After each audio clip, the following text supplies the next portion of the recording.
इथं बेकायदेशीर काही चालणार नाही, इथं ते आंदोलनच चालणार नाहीत. खजूर खायचं, दूध पियाचं, आमरण उपोषण म्हणायचं. आज न्यायालयाला आम्ही दाखवून दिलं, सन्माननीय न्यायमूर्तींना आम्ही दाखवला अर्ज.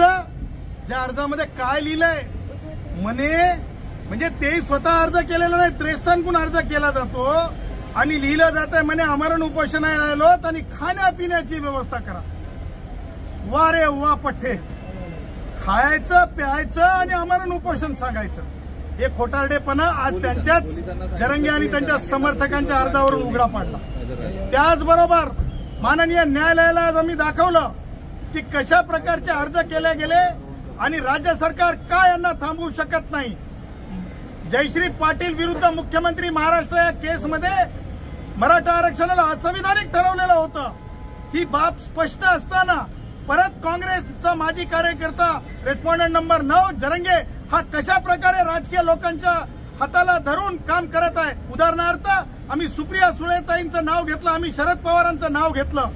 त्याचबरोबर आम्ही न्यायालयाला हे दाखवण्यात यशस्वी ठरलो की पोलीस का कारवाई करत नाही. जेव्हा सन्माननीय न्यायमूर्तींनी प्रश्न विचारला त्यावर आम्ही सांगितलं, मान्य न्यायमूर्ती महोदय, आपल्याच न्यायालयातले सेवानिवृत्त न्यायाधीश तिथं नेले जातात आणि ज्या पोलिसांवर हल्ले होतात त्या पोलिसांच्या बाबतीत काय बोललं जात आहे, त्या हल्ले झालेल्या जखमी पोलिसांच्या जे देशाचं संरक्षण करणारे त्यांच्या बाबतीत बोललं जात आहे की गुन्हे कसे वापस घ्यायचे, कोणताच एफआयआर राहिला नाही पाहिजे. त्याच्यामुळे पोलिसांचं मनोबल तुटलेलं आहे.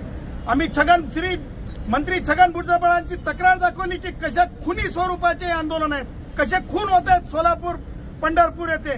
त्याचबरोबर आम्ही हेही सांगितलं की राज्य सरकार दोन याच्यामध्ये वाटल्या गेलेले आहे, एका बाजूला ओबीसींचे तर दुसऱ्या बाजूला मराठ्यांचे, म्हणजे ते आम्ही नाव सुद्धा घेतलं विखे पाटलांचं. ही जी बाब आहे ही अधोरेखित करणारी बाब आहे आणि म्हणून आम्ही न्यायालयाला हे दाखवलं की आम्ही डायरेक्ट इथं आलो नाहीत. आम्ही अगोदर रितसर अर्ज केले, त्यांची गुन्हेगारी पार्श्वभूमी आम्ही सांगितली, अथॉरिटीजला सांगितली गुन्हेगारी पार्श्वभूमी आणि त्यानंतर आम्ही या न्यायालयात आलो. आम्ही आमचा अर्जही दाखवला, भाजीपाला बंद करतो.